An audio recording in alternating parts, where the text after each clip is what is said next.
दे दी गई। अब 2027 में उत्तर प्रदेश की भी तैयारी है, क्या कहेंगे? क्या कहें, वहाँ इलेक्शन थोड़े हुआ, लूट हुई है। हमारे देश के गृह मंत्री श्री अमित शाह जी ने अपनी सारी फोर्स वहाँ लगा दी। 3 लाख पैरामिलिट्री फोर्स वहाँ लग गई, लूट लिया। न वहाँ कोई अधिकारी रहा, सारे अधिकारियों को हटा दिया गया, चीफ सेक्रेटरी को हटा दिया, डीजीपी को हटा दिया, होम सेक्रेटरी को हटा दिया, सारे डीएम हटा दिए और उसके बाद में वहाँ से भेज दिए अपने लोग। उत्तर प्रदेश से ऑब्जर्वर वो मंगाए जो प्रो बीजेपी हैं, उन्होंने जाके ऑब्जर्वर काम न करके उन्होंने भी पुलिस का काम करा। तो विधायक जी, वोट तो जनता ने डाले, तो चुनाव हुआ है, चुनाव आयोग था इसमें, वही नहीं था, उसमें तो 27 लाख लोगों को वोट डालने से वंचित कर दिया जबरदस्ती।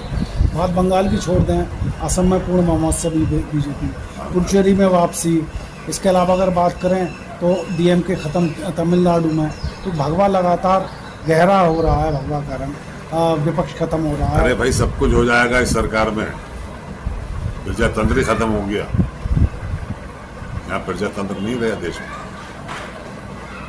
लोगों के हक को छीना जा रहा, उनके वोटों को छीना जा रहा।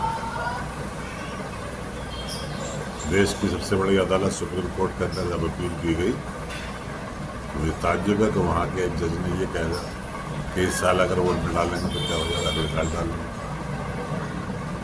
तो 5 साल के लिए बनाई जाती सरकार, अगले 5 साल में बना लेते, इस साल में देश चलता रहता। विधायक जी, आप लूट बता रहे हैं, अभी शुभेंद्र अधिकारी ने कहा गुंडई वाले खत्म हो गए, गुंडई करने वाले। राहुल गांधी की बात, चेला तो उनका ही है, गृह मंत्री जी की, या उसके बाद अखिलेश यादव, तो उत्तर प्रदेश में अखिलेश यादव की बारी है। अब ये तो अल्लाह जाने क्या होगा, उत्तर प्रदेश में क्या होगा ये तो अल्लाह जाने, मगर हम उसकी काट को ढूंढ रहे हैं, कैसे करें। कितनी तैयारी है समाजवादी पार्टी? शुरू कर दी हमने इस कार्ड को लेकर, वैसे हमारी तैयारी पूरी है, मगर इसकी कार्ड के ऊपर हम जो है मंथन कर क्या करेंगे। आप देखिए, आपके तमिलनाडु में क्या हुआ। तमिलनाडु में सबसे बड़ी पार्टी बनी उसकी विजय साहब की, 108 उसके अवेलेबल के आए। हमने देखा है कि जो सबसे बड़ी पार्टी होती है, गवर्नर उसको दावत देते हैं कि आगे अपनी आप सरकार बनाइए और अपना बहुमत सिद्ध करिए। वो 108 अपने और 5 कांग्रेस का समर्थन लेके 113 पर पहुंच गए। गवर्नर ने उनकी नहीं सुनी, जबकि आपको मालूम होगा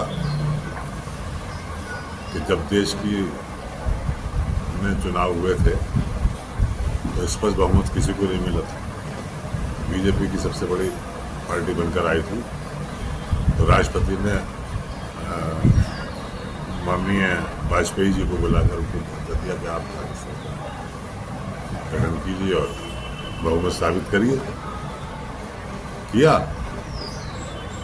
पहुंच गए, शपथ ले ली प्रधानमंत्री की, सदन बुलाया, 1 वोट से हार गई नहीं। मौका दिया उन्होंने, बड़ी पार्टी होने के नाते। ऐसे ही गवर्नर को ही चाहिए था। तमिलनाडु में जिनकी सबसे बड़ी पार्टी थी विजय जी की, उनको कहते कि जाइए आप अपना, आपको दावत दे रहे हैं, मुख्यमंत्री की शपथ लीजिए और विधानसभा में जाकर, क्योंकि विधानसभा में ही है सब कुछ तय होता जो है, विधानमंडल के अंदर ही तय होता है कि बहुमत किसका है किसका नहीं। कहने से नहीं होता, साबित करने से होता है। साबित करने का जगह कौन सी है? विधानसभा। तो आप टीवीके का समर्थन कर रहे हैं, आप लोग तो डीएमके के साथ समर्थन नहीं कर रहे हैं, हम सब वो समर्थन कर रहे हैं, हम जो कॉन्स्टिट्यूशन है, जो कॉन्स्टिट्यूशन में है उसका समर्थन कर रहे हैं। तो कांग्रेस ने क्या कॉन्स्टिट्यूशन के अलग कर रहे हैं। कांग्रेस ने क्या धोखा किया है डीएमके के साथ? अब तक सहयोगी थी कांग्रेस। देखिए, हमारा जितनी भी सेकुलर पार्टियां हैं, उनका उद्देश्य है कि कम्युनल पार्टीज को आगे बढ़ने से रोका जाए। तो कांग्रेस को ने समर्थन देकर किसी ऐसी पार्टी को समर्थन देना जो कम्युनल हो, उसको रोकने का काम बीजेपी के लिए रोकने के लिए किसी को भी समर्थन दे सकता है आपका इंडिया गठबंधन? दे सकता, देना चाहिए।